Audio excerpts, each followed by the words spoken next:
ഓന്തും വാഴൂർമത്തായിയുടെ നിലപാടും.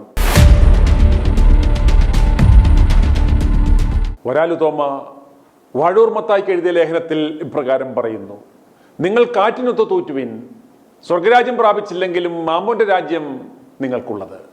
അതുപോലെ മറ്റൊരു വാക്യം കൂടിയുണ്ട്: നിങ്ങൾ ഓന്തിനെ നോക്കുവിൻ, അവ എത്ര മനോഹരമായി, എത്ര പെട്ടെന്ന് കളർ മാറുന്നു. അതുപോലെ നിന്ന നിപ്പിൽ നിങ്ങളുടെ നിലപാടുകൾ മാറ്റിയാൽ മാമോന്റെ രാജ്യം നിനക്കുള്ളത്. വരാലു തോമയുടെ ലേഖനത്തിന്റെ ചോദനയിലാവണം ഞങ്ങളുടെ വാഴൂർമത്തായി ഓന്തിനെ പോലും നാണിപ്പിക്കുന്ന വിധത്തിൽ ഒറ്റ ദിവസം കൊണ്ട് നിന്ന നിപ്പിൽ നിലപാട് മാറ്റി. കഴിഞ്ഞ ഹാസ്യാഴ്ചയിൽ യമപ്രാർത്ഥനകളെല്ലാം മുടക്കി തിരുവല്ലക്കാരനായ ഒരു BJP ബ്രോക്കറെ കണ്ട് ലക്ഷങ്ങൾ കൊടുത്ത് എങ്ങനെയെങ്കിലും മോദിജിയെ കാണാൻ ഒരവസരം ഉണ്ടാക്കി കൊടുക്കണം എന്ന് പറഞ്ഞ് ഒരാഴ്ച ഡൽഹിയിൽ പോയി രാവിലെ മുതൽ തേരാപ്പാര നടന്ന മുതൽ ഇപ്പോൾ പറയുന്നത് ഒന്ന് കേൾക്കണം. അതുപോലെ ഇപ്പോൾ പദവിയെല്ലാം പോയ ശ്രീധരൻപിള്ളയും CV ആനന്ദബോസും ഓർത്തഡോക്സ് സഭയുടെ എല്ലാ പരിപാടികളുടെയും മുഖ്യാതിഥികളായിരുന്നു. മോദിക്കെതിരെ ഇതുവരെ ഒരക്ഷരം പറയാത്ത വാഴൂർമത്തായി ഇന്ന് ഗ്രഹണ സമയത്ത് നാടവരയ്ക്കും സീൽക്കാരും ഉണ്ടാകും എന്ന് പറഞ്ഞതുപോലെ നിന്ന് പണമിടർത്തി ആടുന്നത് കാണുക. മോദി സർക്കാർ വന്നതിന് ശേഷം 4316 കേസുകളാണ് ഇത്തരത്തിൽ റിപ്പോർട്ട് ചെയ്തത്. ആ കണക്ക് ഇങ്ങനെ വർദ്ധിച്ചു വരികയാണ്. ഈ പ്രതിഷേധങ്ങൾ ഉണ്ടായിട്ട് കണക്ക് വർദ്ധിച്ചു വരുന്നത് മോദി സർക്കാരിന് ആ പ്രവർത്തിക്കുന്നതായ ആ തീവ്രവാദ സംഘടനകളെ നിയന്ത്രിക്കാനുള്ള കഴിവില്ല എന്നാണ് അതിന്റെ അർത്ഥം. അങ്ങനെ നിയന്ത്രിച്ചാൽ അവർക്കൊരു പക്ഷേ അണികൾ നഷ്ടപ്പെടുമെന്നുള്ളതായിരിക്കും അവരുടെ ഭയം. അതുകൊണ്ട് ഇതിന് ഇൻഡയറക്റ്റ് ആയിട്ട് മോദി സർക്കാരിന്റെ ഒരു പിന്തുണ ഉണ്ടോ എന്ന് പോലും ഞങ്ങൾ സംശയിക്കുന്നു. കേരളത്തിൽ നല്ല ബന്ധമാണെന്ന് പറഞ്ഞിട്ട് പിന്നെ എന്തുകൊണ്ടാണ് കേരളത്തിൽ പ്രതികരണം എതിരായിട്ട് വരുന്നത്? അപ്പോ കേരളത്തിലുള്ളതായിരിക്കുന്ന ക്രിസ്ത്യാനികൾക്ക് ഇത് തിരിച്ചറിയാനുള്ള കഴിവുണ്ട്. അതുകൊണ്ട് തന്നെയാണ് സ്നേഹഭാവത്തിൽ കേരളത്തിൽ മാത്രമല്ല പിന്നെ മോഡി തന്നെ ഡൽഹിയിലുള്ളതായിരിക്കുന്ന അനേകം പള്ളികളിൽ ക്രിസ്തുമസിന്റെ ദിവസം പോയി സന്ദർശിക്കുകയും ക്രിസ്തുമസ് കേക്ക് കൊടുക്കുകയും ക്രിസ്തുമസ് കേക്ക് കട്ടിയൊക്കെ ചെയ്തൊക്കെ നമ്മൾ അറിഞ്ഞിട്ടുണ്ട്.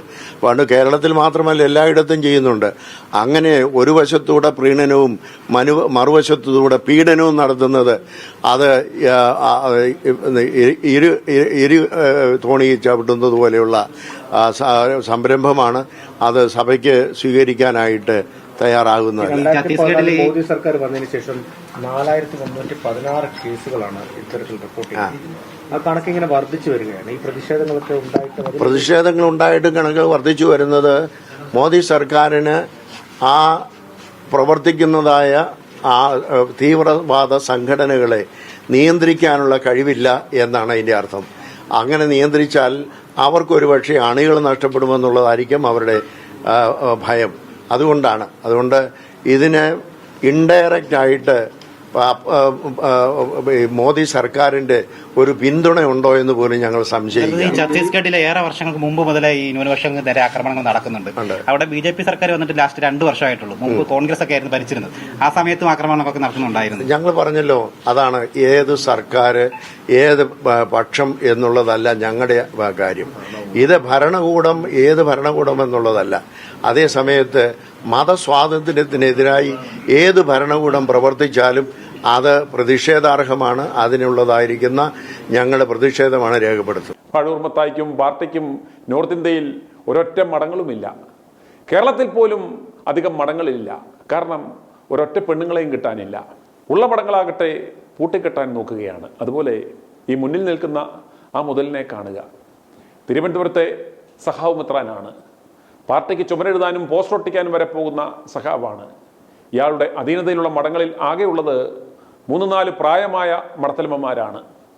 അവരെ ഇറക്കിവിട്ട് ആ പ്രോപ്പർട്ടി കയ്യേറുവാൻ ശ്രമിക്കുന്ന മുതലാണ് ഇന്ന് ഈ പ്ലക്കാർഡും പിടിച്ച് നിൽക്കുന്നത്. ഒരു പ്രായമായ മഠത്തലമ്മ വീണ് കാലൊടിഞ്ഞപ്പോൾ ചികിത്സിക്കുവാൻ പണം പോലും കൊടുക്കാതെ നാട്ടുകാരാണ് സഹായിച്ചത്.